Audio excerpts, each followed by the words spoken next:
Hello, welcome back to the David Watson podcast. Today I spoke with Jeremy, and Jeremy has written two sci-fi books, and unfortunately for Jeremy, I was desperate to learn about how he got to this sci-fi. He was a journalist in the 70s, the 80s, the 90s, and so on into the noughties. And for me, it is just so much I wanted to get into that I had to drag myself away. But what we did get into, I really enjoyed, and I hope you enjoy it too. Hello, welcome to the David Watson podcast. Thank you very much for joining me. How are you today? Very good, thank you. Thank you very much for having me on your show. No, you're very welcome, very welcome. And I do like the strategically placed space vault and Born in Space behind you. It works well. No. It is. Well, I'm a bit of a novice on this type of thing, and I was given advice. Okay, and whenever I see other people's podcasts, they always have stuff strategically placed behind them. So I thought, okay, well, that obviously is a helpful thing for people. I don't know if it's the right way around. I know that things get inverted on screens. So. I'm in the same room as you. I have no idea if it's in. When I look at it, I can read it. It's the right way round. Okay. And I hope it will be when it goes out on YouTube next week. But Yeah. do you know what? I'm not sure what the trick is. I mean, you've got a lovely sort of what looks like a library collection behind you, and Yeah, I have a lot of books. You know, yeah. I've had books all my life, so and I read quite a lot of ebooks now. And I have a sort of collection of ebooks, but I like physical books a lot. Yeah, I'm still a fan of physical books. I still write the occasional ebook, but I don't own any. Everything I have is physical books, and but no, I just like the way that they're actually laid out, and people do. On this podcast, I think it's pretty obvious. Everybody's on here to sort of talk about something they've just worked on. Right. So yeah, that's I don't try to sort of butter it up or hide that fact. Where some people are like, oh, can I mention the book? Well, yeah, it's the only reason you come on here to talk to me. Or can I mention my new album or whatever? Yeah, it's the only reason you came in. I came on here to admire your turquoise headphones. Yes, I know. These Very were stand out. these were a wonderful purchase. One of the things that catches me out sometimes, and it happened today actually. Where is it? I won't bother. As I was doing the sound checks before you joined the meeting, Right. my mic started playing up, and I had to rummage around in the drawer and get out an old cable, and to make sure everything's fine, we're good. And it's the same with headphones. You can literally be doing something and suddenly, this headphone stopped working, Right. and so you end up just having headphones. And one of the ones where, like I said, I won't overthink my headphones, and so I'll just order something on Amazon. And sometimes you order things without actually checking what colour they are when they turn up. And then you open the box and it's a very pleasant surprise, and you hope for the most part you can get away with it. Exactly. Yeah. Well, they look very good. It's very kind of you to say so. It's very kind of you to say so. Just in the build-up, when we were just doing the sound checks, you mentioned like there's a change to the new order or the old order in sort of politics and journalism and. Well, I don't think this is innovative thought. I mean, obviously, after World War II, there was an order that came into place that was basically US dominated, and the US itself had a certain structure that was introduced after the GIs came home from, there was this sort of implicit social contract that everything is going to get better for you. People could have a single income, go to university if possible, own their own home, have 2.5 children. Life was getting better constantly, and under Macmillan in Britain, he had this phrase, "You've never had it so good," and I think that was actually true, that people hadn't had it so good. So, and that lasted, I think, I don't know, maybe till the 70s or something, but certainly things are changing now. The old orders have changed. economies have shifted in balance. New powers are coming up. Countries like China are coming up.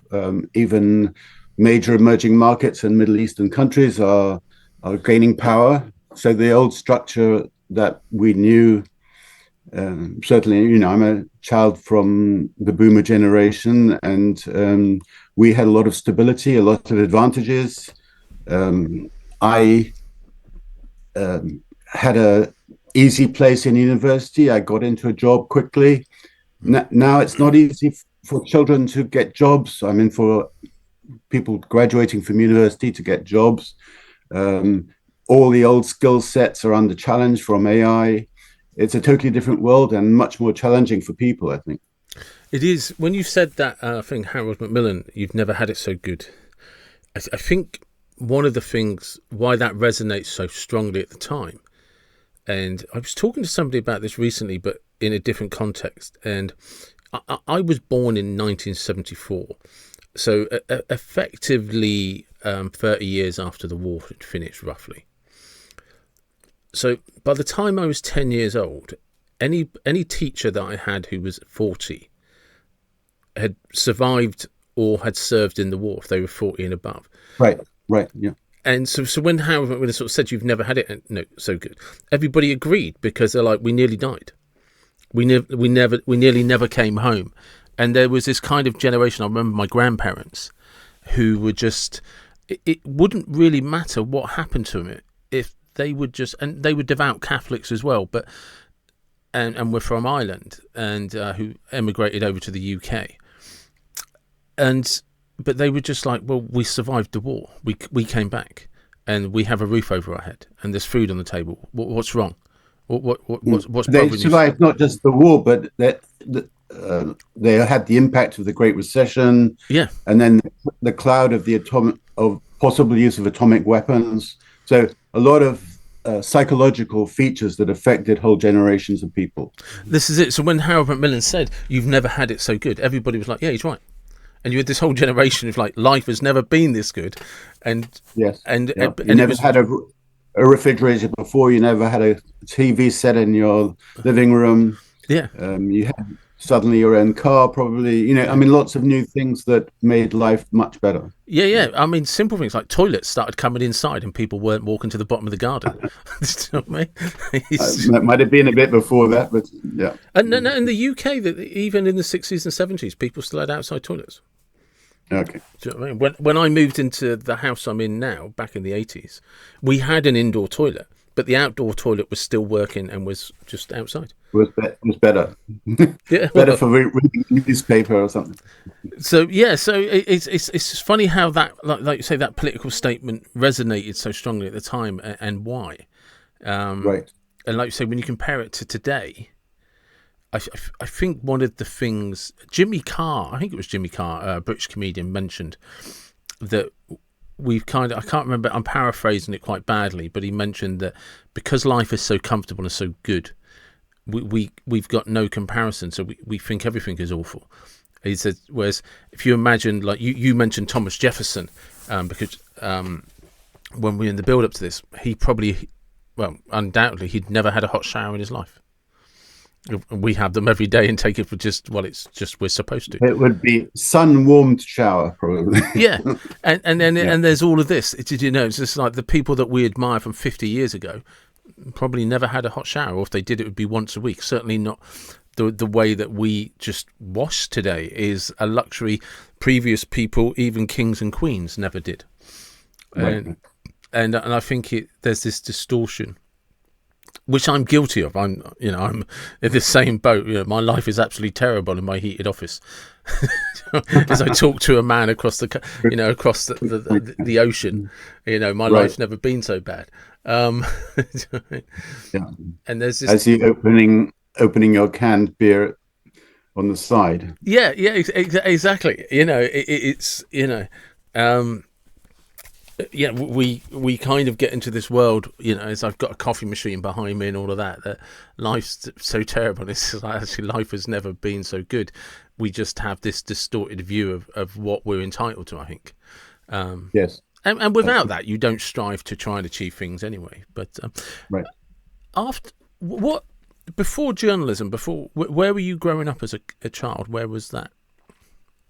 My background is I'm from UK. I was born in Plymouth, Yeah, I know Plymouth. in Devon. My grandparents lived in Devon. My father was in the Navy, and so we moved around the country, including overseas. I spent time as a 6-month-old in Malta. My father was posted to Malta for a while, so my mother actually took us by boat from Britain to Malta. So I mean, the things that she did was quite brave. I think a lot of them.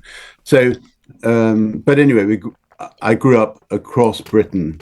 My dad was posted a bit in Scotland, in Faslane and Rosyth, and I went to university in London, at London School of Economics, and then I became a journalist. I joined a journalistic training program. I applied for a few different ones. I got into Reuters. Reuters is a fantastic training ground, news agency, and my first training post was in Paris. So you can't get better than that, right? Oh, wow. And then for almost as a penance, then they sent me to Beirut for the next 2 years. So I was in the Middle East, and then I was posted to several Asian countries. Since '79, I haven't been living in England again. Oh, wow. So,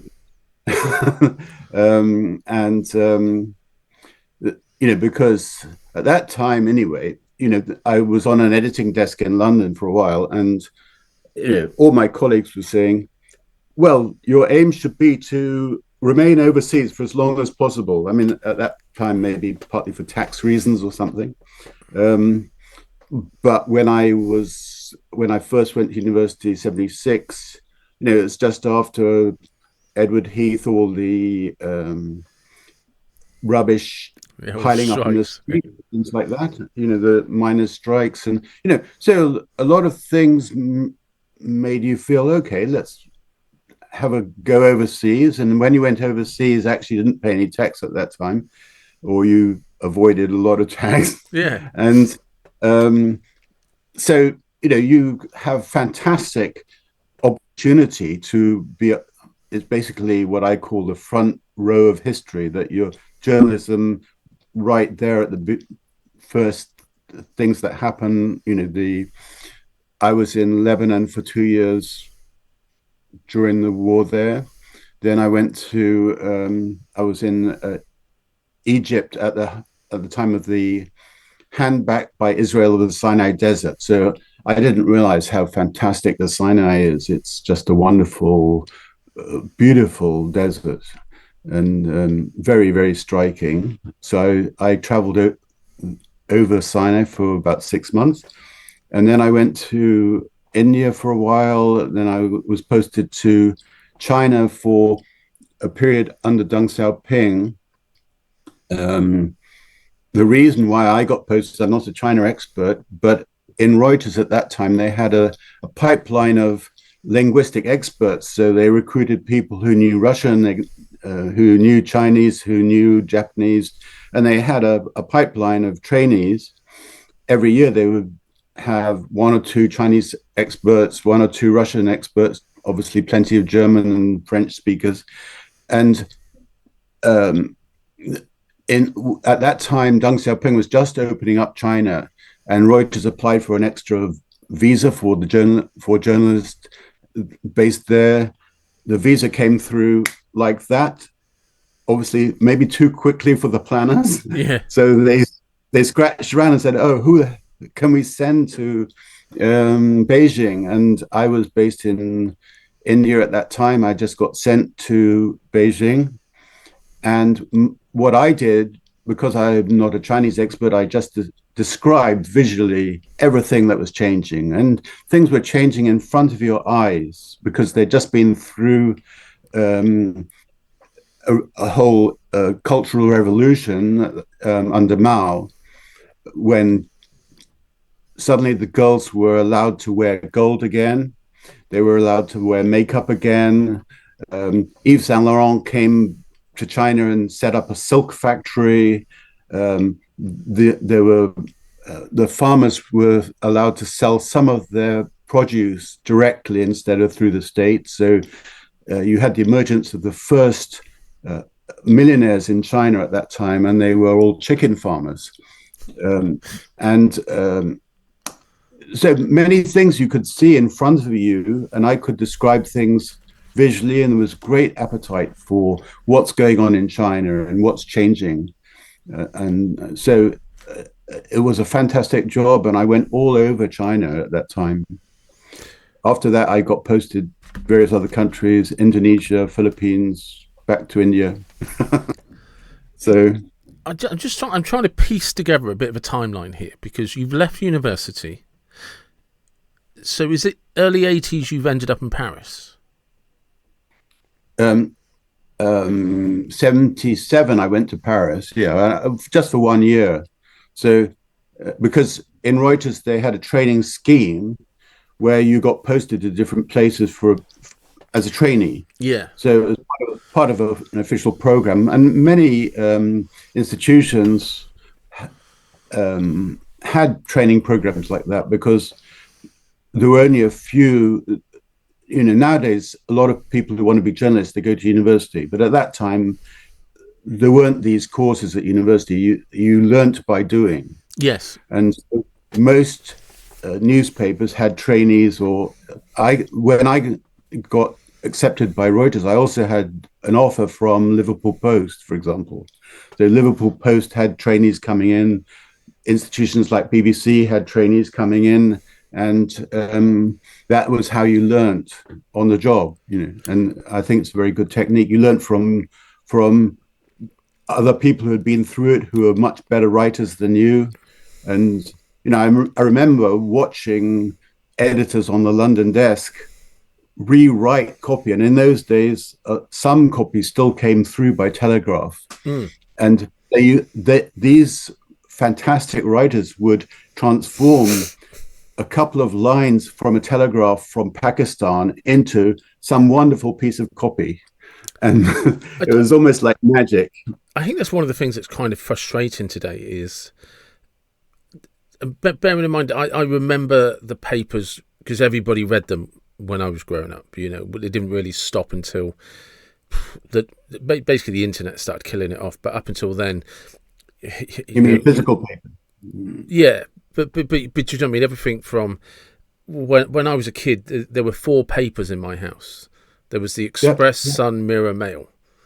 Yes. And I'm not sure why, but my mum bought 4 papers, maybe because she worked in a newsagent, so it was easy. Okay. But then everybody had magazines and comics, and all we did was read. Everybody read. But the old style, especially, I particularly remember sports journalists. There were fantastic writers, like really, really amazing writers, and I think a lot of that came from, like you were saying, and I know there's stereotypes, but the smoke-filled rooms with people drinking and trying to get everything before the last cut because we got to make the deadline, and there was these scenes were famous, and. Yeah, and it went around. So some sports writers were almost poets. So I remember listening on the radio to cricket commentary, and cricket commentary is particularly difficult just because there's long pauses between play, and these commentators would be experts at describing a seagull landing on the pitch or on the wicket or something like that. And they had graphic description of minute scenes that were wonderful, and they all had beautiful accents that so they were very clever and good at their jobs, I think. They were phenomenal. I remember, I might still have the book. If I do, it's probably 20 odd years old, and it was written by a guy called, I think, Nick Davies, and it was called Flat Earth News. And he basically was writing a little bit about how news travels, but the demise of news. Right. Yeah, And he was saying, because once the demand for 24-hour news came in, with that, yep. the structure of how news was delivered started breaking down, he said, and the integrity went with it. He said, because once upon a time, people, like you said, they had offices everywhere around the world, and stories had to be confirmed, and there had to be validated sources. He says, whereas, and he said, so every organization had an office somewhere, or a legitimate trusted contact somewhere. Yes, exactly. Yeah. And he said, and when 24-hour news came in, he was talking about how the demand we just got to get story out, that people stopped caring what the story was, or are we actually reporting a fact, or are we just giving you headlines? And he said, and then he said, because of that, he said, offices then started to close, and that local office that you used to have in the middle of Bangalore or whatever would get shut down, because it's just like, which people possible. Yeah. Also, I mean, I think being a journalist nowadays is very, very tough job, because you are now competing against everybody else. So one of the revelations was when a few years ago there were attacks on the London Tube, and immediately there were visuals from underground. Yeah. And obviously it would not have been possible for any journalist to have been there quicker than those passengers. And they all had a picture on their phone. They became the reporters. Yeah. And so the way things are reported has totally changed. And it's very tough.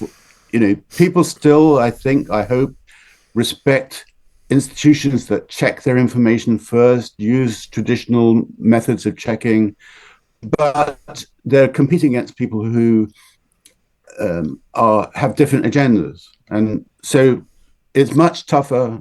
The whole thing is much more competitive, and it's difficult. It is. It's difficult for the listener as well, or the viewer, because you have to be your own filter. You have to know what is fake, what is real, what possibly could have happened, what is very unlikely to have happened, and therefore you might need to be like your mother and take 4 sources of information. Yeah, it's interesting though, because we've got that thing going at the moment with the BBC and Panorama, and Newsnight have been. Are you aware of this story? Oh, absolutely. Yeah, and Newsnight have been dragged into it as well, because it's turned out they've also falsely edited stuff to push an agenda, and it's also turned out that when they what's it called, the BBC checker, to like where you can verify, it turns out they've lied to push an agenda as well. And but they're not the only people. Everybody from CBS to Fox have done the same. Channel 4 famously did it with Diana, and it's even National Geographic did it several years ago with a polar bear, and well, there's competing elements at work here. I mean, people have less attention span, therefore editors are inclined to edit clips because people want information quicker.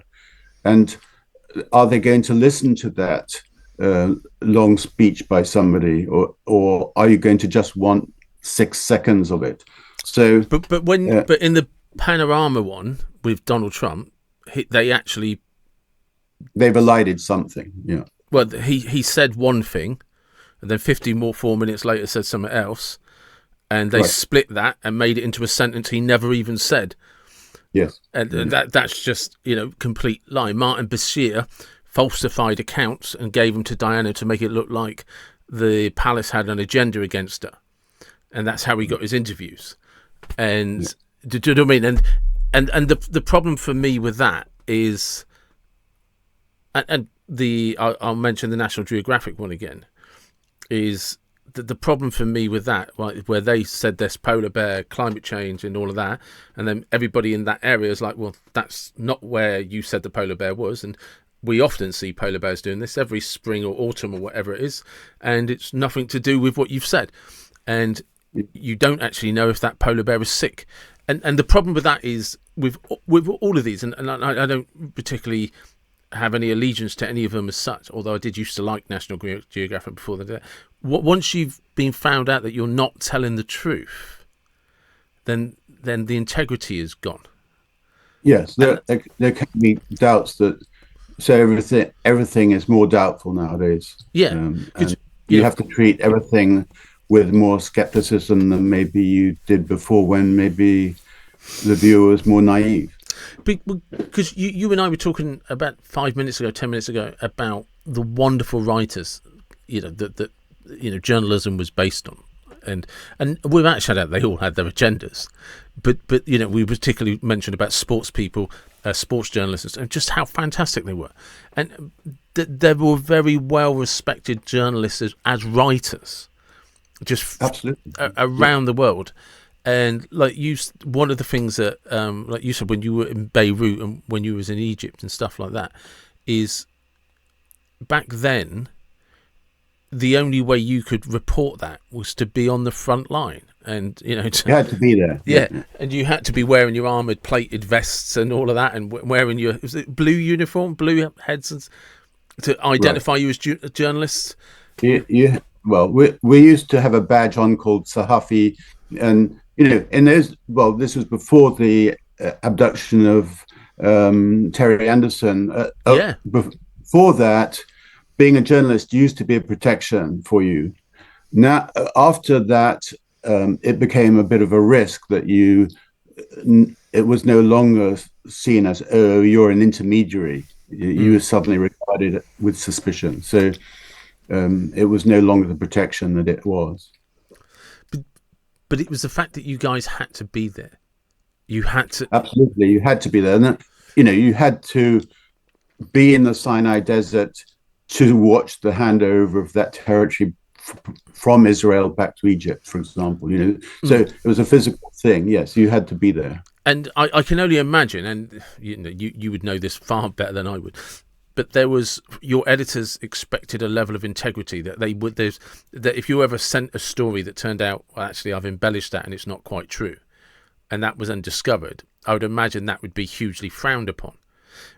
Whereas somehow, is that correct? That would be massively frowned upon. Yes, obviously every institution would have standards, and I'm sure they have standards today.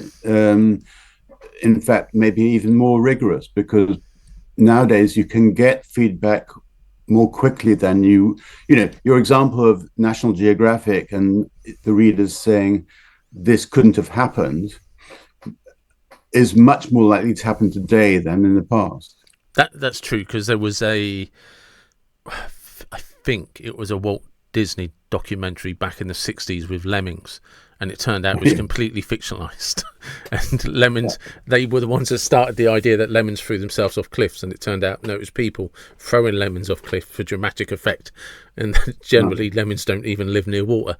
So, but yes, as soon as you just said that, I was like, I'm just aware of the people that have been caught. It's just, it's as simple as that. So where did where did you finish up? Well, I've had three careers, basically. First of all, I was a journalist for about 20 years, and I ended up in Indonesia at the time of the Asian crisis in 2008, and my kids were in school in Jakarta, and there was some rioting in the streets, and at that time it made me think, well, maybe we should try to move somewhere safer while the children are growing up, because obviously as an individual journalist you don't mind risk, so I lived in many countries. I went to Afghanistan and things like that for it's personal risk, and you're willing to take that as a journalist, but you don't want to risk your children. So I decided that let's relocate somewhere, and I looked around for a job, and because it was 2008 and Asia was in crisis, the IMF, International Monetary Fund, was looking for communications staff, and so I applied for a job there, and they recruited about 8 people who were expert in Asia and communications and former journalists, because they recognized that they need to communicate a bit better about in these abrupt crises. And so was lucky that I could suddenly switch continents and take my children to United States. And obviously things tend to follow you. So a couple of years later, we had 9/11 in America, Yeah. and the crash into the Twin Towers and things. So obviously that's just an aside, but so I managed to shift careers into International Monetary Fund. From being a journalist, I became eventually publisher at the IMF, which was the publisher is in charge of publishing the research of the fund, the publishing the books, the working papers, things like that. So different type of career, but it gave me the opportunity to learn how to publish books and the discipline of publishing books and what goes into it.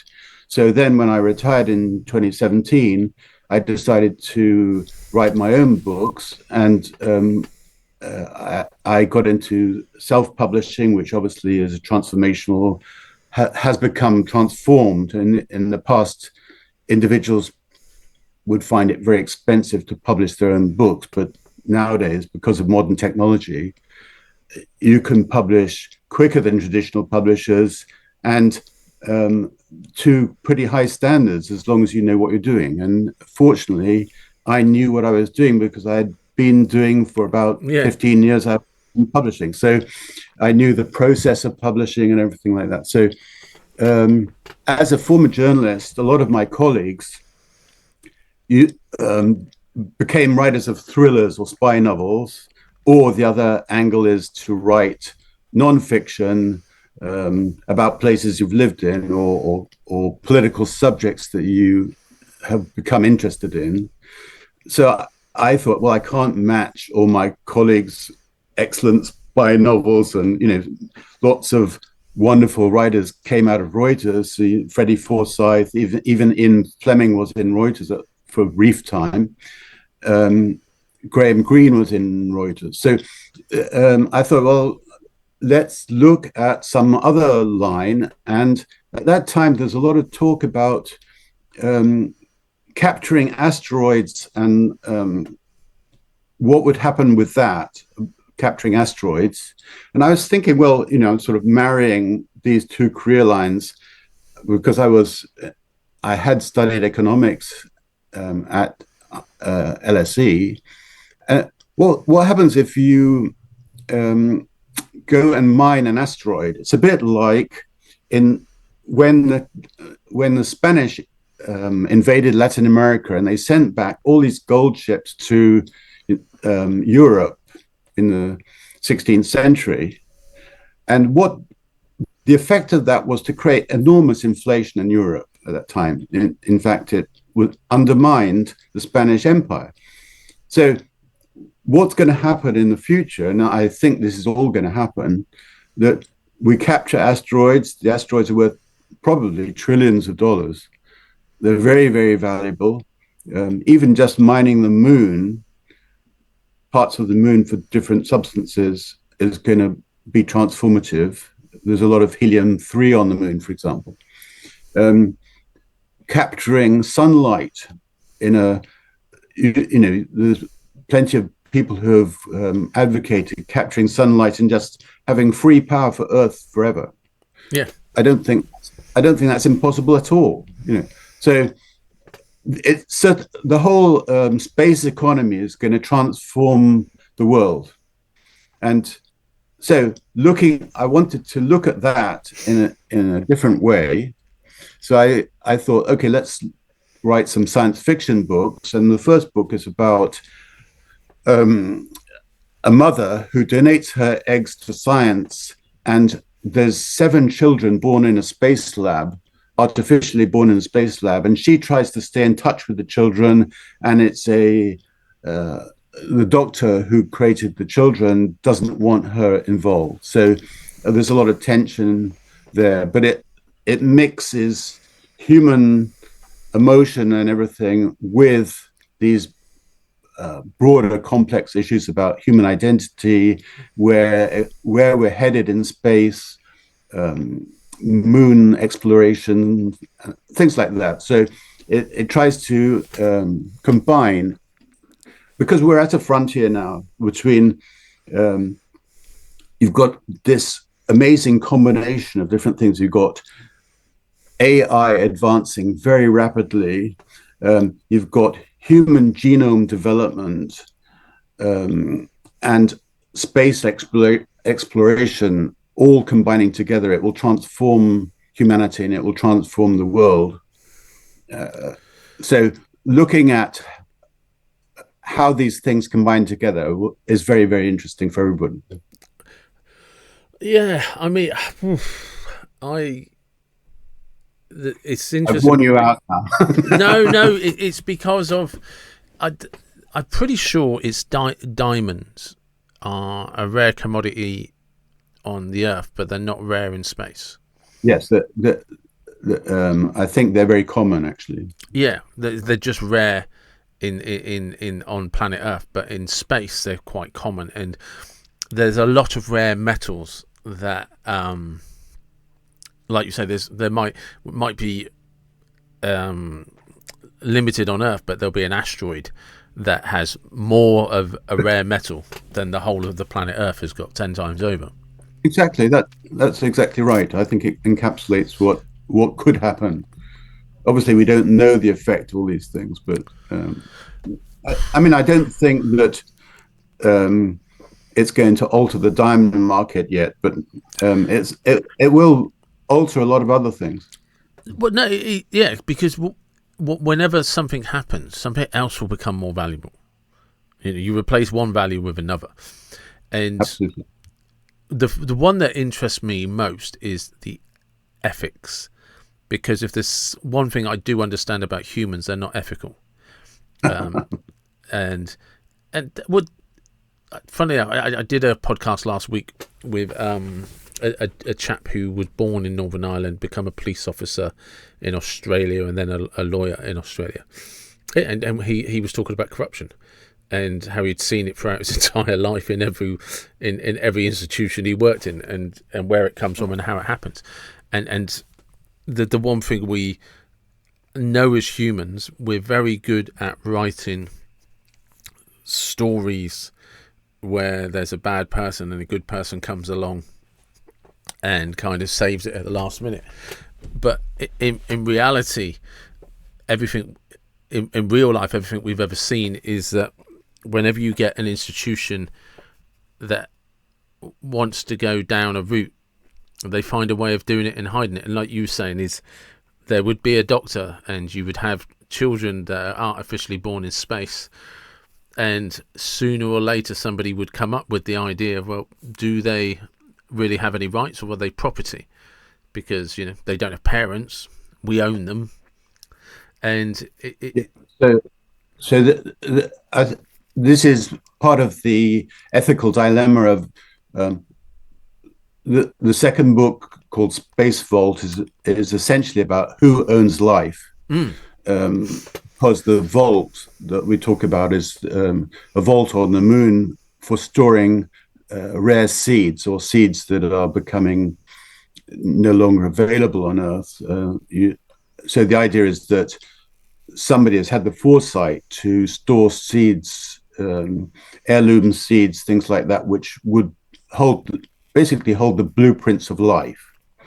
And so you combine that with human genome technology. So you start to say, well, who owns this stuff? Who owns life, essentially? Because we're starting to be able to create different things. We're going to create robots that are basically sentient. Yeah. You'll be able to transfer human brains into something like a robot. Because at the moment you can put a Neurolink in your own brain. This happens now. Yeah. So the lines are blurring between these different aspects, between what is a machine, what is a human, how much can we change in humans, can we invent new genome type of things, and obviously food industry has transformed the way food is grown, what seed you use. We've created much more much stronger seeds, which is very good for mankind because they're drought resistant, plague resistant, things like that. That's very good for us. But at the same time, that adaptation has transformed our diet and maybe has repercussions on human health. The obesity epidemic is partly, I think, because of changes in food patterns. So, all of these things link together into one enormous conundrum about where are we headed and what does it mean for us. So you're right to raise the ethical issues. People will have to make decisions about what is right and wrong. What rights do humans have? What rights do these machines have that are, Elon Musk wants to have a robot in every household. I'm sure that those robots will become human-like.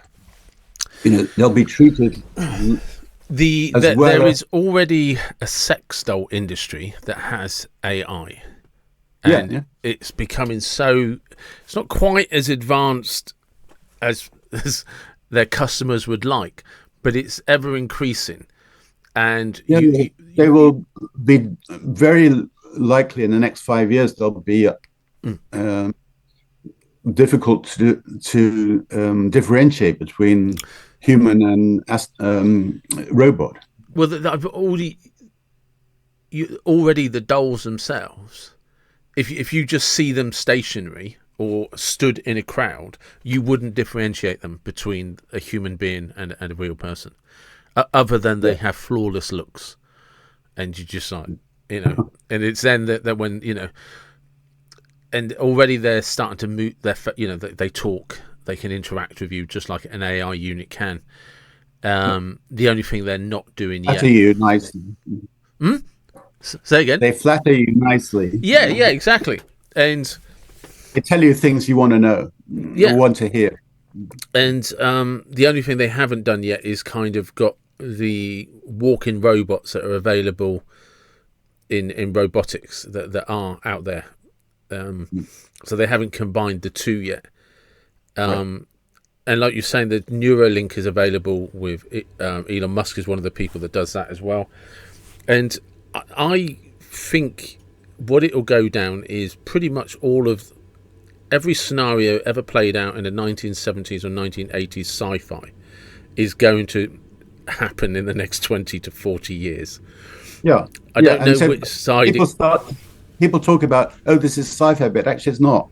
No. A lot of it is happening right now, or you can imagine 5 years' time, things are just going to get dramatically different. So at the beginning of this talk, we talked about changes in the old and new order, where dividing lines are. But this is a dramatic new order coming. It is. And the thing that will be interesting is that all of this technology will be subscription based. Oh, okay. I hadn't thought of that angle. Right.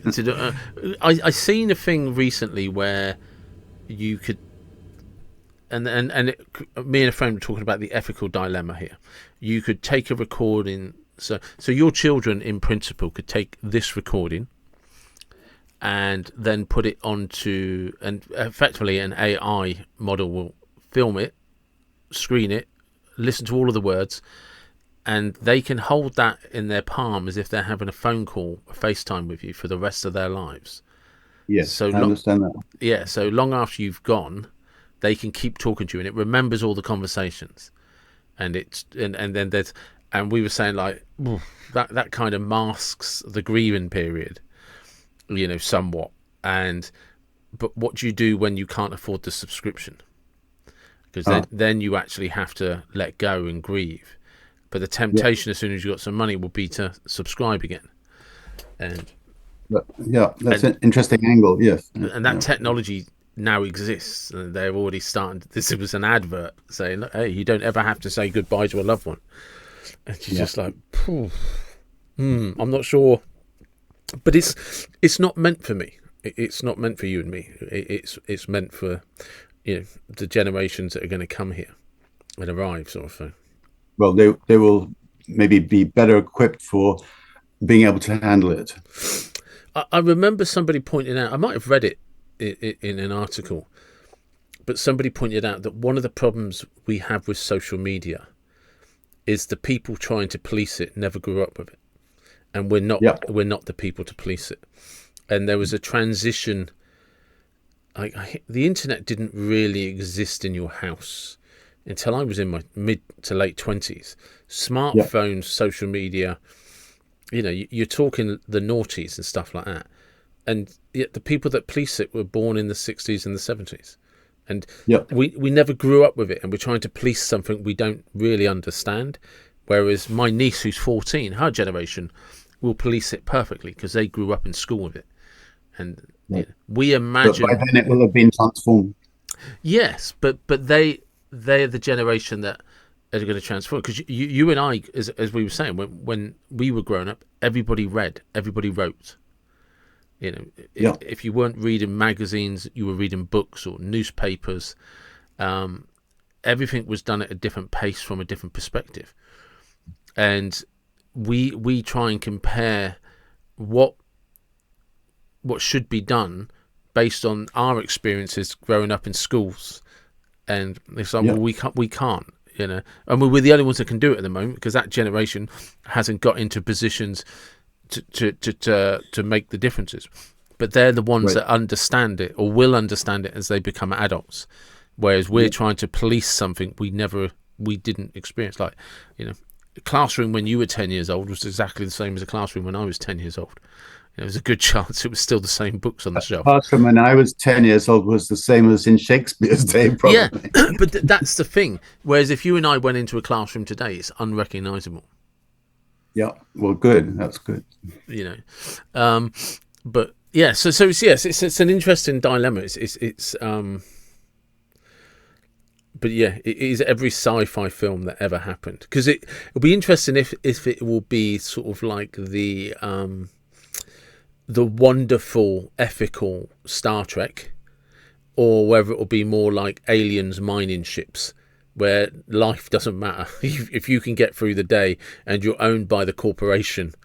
And it's if you extrapolate from current trends, things are a little bit frightening in terms of ownership, aren't they? You have much more concentration of wealth in fewer and fewer hands. I think that is going to be difficult for people. But on the other hand, as all these developments happen, actually the need to earn an income is going to be reduced. I think probably there will be universal basic income because there'll be fewer jobs, but corporations will still need people to buy things, or your subscription to whatever it is. You'll still have to pay for it in some way. So universal basic income is probably a very good idea for making sure that everybody has something. Yeah, I think it's good. I can never get myself around the one thing that has never evolved is human nature. We are the same primitive creatures that came out crawling out of caves and from under bushes. Nothing about us has changed. We just think we have, and that's our biggest delusion. And whilst there is zero ethical argument, in my opinion at least, to universal basic income, I see no practical application where it works, because sooner or later the people that work will resent the people that don't work. And you will end up with some, I don't know in how it would work, but you would end up with, there will always be some form of a class system. And it definitely could be retain a class system, but I'm not sure how we're going to handle the idea that, actually we don't need your labor. anymore Yeah. because some other machine is doing it, and you're still going to exist, and we need your market. Yeah, and that's what I'm saying. So that there will be, like you say, that there may be a point in time where, because of machines, because of AI, because of technology, there are just things that there's no need for a lot of jobs, but you've got a surplus of people that will need to be taken care of. Yeah. And the problem being is, and like I said, the reason I say it like this is because I don't know what the solution is you have this surplus of people who are not required, is what was the first thing that popped into my head. And I don't mean it in that sense, but you've got to start being very careful about the language. Yeah, exactly. Yeah, but that's the ethical dilemma in it. But in terms of a labour force, you're not needed. You're not required. So you're now a surplus to a requirement. But we have to take care of you because you're human beings. But at some point, the people who are the ones that either own something or are working will resent the ones that don't. Possibly, yeah. And they will want a higher standard of living. You know, human nature is, if I'm busting my backside 60 hours a week, whether because I'm a creative genius who comes up with all these systems, or whether I'm the guy that actually does have to fix the areas an AI unit can't get into and do those jobs, and it's horrible and it's crappy. Oh, but you're not working and you don't do anything. If my standard of living isn't higher than yours, I'm going to resent you, because that's human nature. Yeah, well, possibly. I mean, if you say amount of effort reflects your standard of living, I'm not sure that's true, but you can tell that to coal miners. They put in far more effort, but their standard is pretty low, right? So, but anyway, I mean, I get what you're saying. Yeah. I'm just saying that I think everything you're saying is correct, and I don't know the solutions. No, we don't know. We haven't got there yet, and there's many things to make decisions about it. But it's coming hurtling at us, I think, and that's part of the reason for writing these two books. Basically, this will be a series about where are we headed, what's our future, what are the ethical dilemmas of it all, and to make people think. I hope lots of people think these two books are thought-provoking and interesting, and that's because where we're moving toward it's transformational for humanity, and it's transformational for everybody on Earth. It's going to be very difficult. There's going to be lots of problems to solve, I think, but it's coming at us, and we need to think about it. And this is one way to think about it. What would you? I've got two questions to finish up on. One of the things that I think is fascinating with a person like you is you've seen historical change on the front line. Very, very few people have ever done that, and you can't explain to somebody, certainly somebody in the UK, what it was like to be travelling around the world in the 70s and 80s. People just didn't do it. If you could go back in time to when you were first, say, your first couple of weeks in Paris, what would you explain to that version of you about how the world's going to turn out in like technology and stuff like that? Well, the biggest things that have changed are just, say, being able to have a phone in your pocket. One of the biggest problems for a journalist at that time is, how do you communicate? And so you have to go and find a physical phone.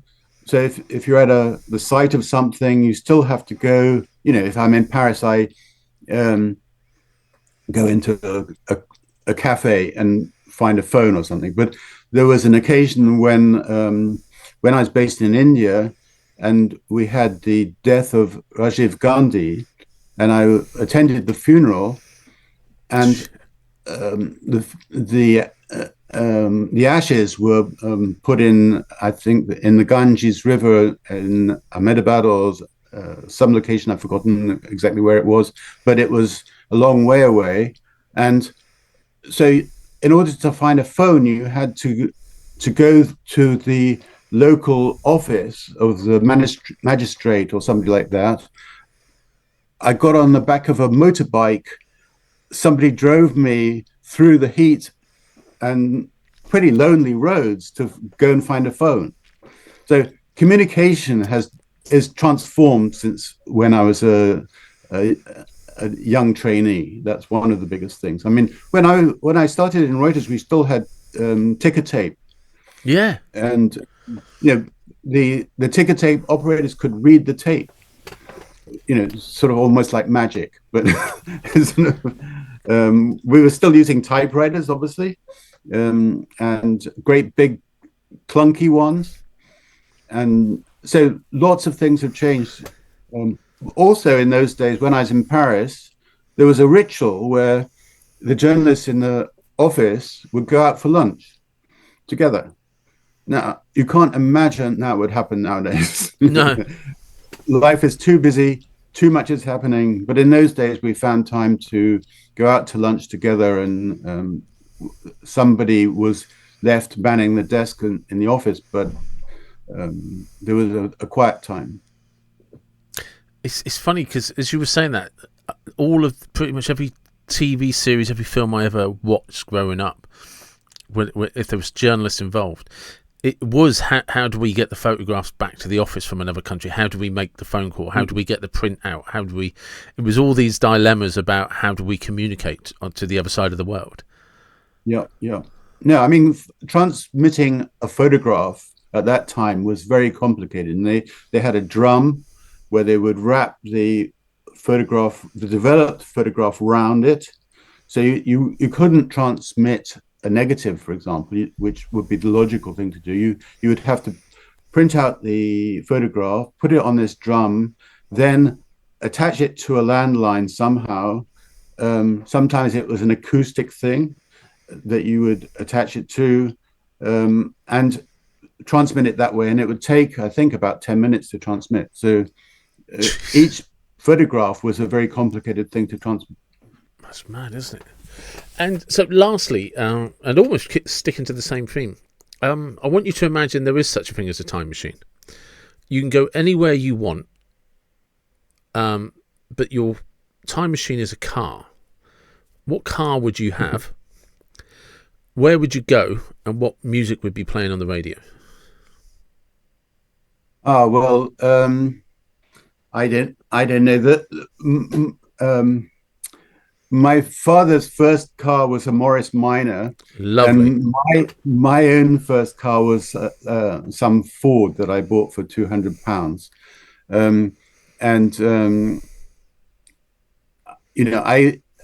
I grew up with music like Procol Harum or something, which it still is transformative to me because it takes me back to England in about, I can't remember when it was, 67 or 68. I think it was when we had a very hot summer at that time. And it reminds me of a lot of very beautiful times. So that was a very interesting period. The other transformative thing that in terms of time was I actually was at a military camp. When I was growing up at school, we were in an Army Cadet Corps. And when I was 16, in the summer holidays, we went to camp for about 2 weeks or something. And I went on Dartmoor. And when man landed on the moon in 69, it was the summer of 69. And I remember watching TV in this Nissan hut on Dartmoor, Armstrong landing on the moon. And, so just imagine that. Yeah. The transmission from the moon and some young kid sitting in Dartmoor on a bunk in a Nissan hut watching this amazing thing. And I think, when the Artemis program re-lands man on the moon, maybe in a couple of years' time, it will be equally transformative for this generation coming up. It will be bigger, I think, probably because it will be so enormous. So that's the time machine I remember. That's perfect. That's perfect. And lastly, where can people find you in your books? Well, I have my own website called jeremycliftbooks.com. Otherwise, obviously they're on Amazon all over the world, on Ingram Spark and other things like that. I've put my Born in Space book wider now on what we call it wider, but it means it's published by more people than Amazon. And I also have an audio version of Born in Space, which is beautifully narrated by somebody who lives on the west coast of America called Gabrielle Gumbs Gordon. So that's the first of the books on audio, and it's on Audible. Lovely. Jeremy, that's been perfect. Thank you very much for your time. Thank you very much. I really enjoyed the conversation. And there you go. That was Jeremy and his two books, Born in Space and Space Vault. And please do check out his website. The links will be in the description. And yeah, again, I got to indulge my nostalgia. I don't know why it takes me there. I don't know why I'm so fascinated with that life in the 70s and the 80s. Maybe it's because that's the era that I grew up in. Who knows? But please do, like I said, check out his books. As always, thank you very much for listening. It's time for me to stop waffling. And wherever you're from, whatever you believe, please do take care and be blessed. Thank you.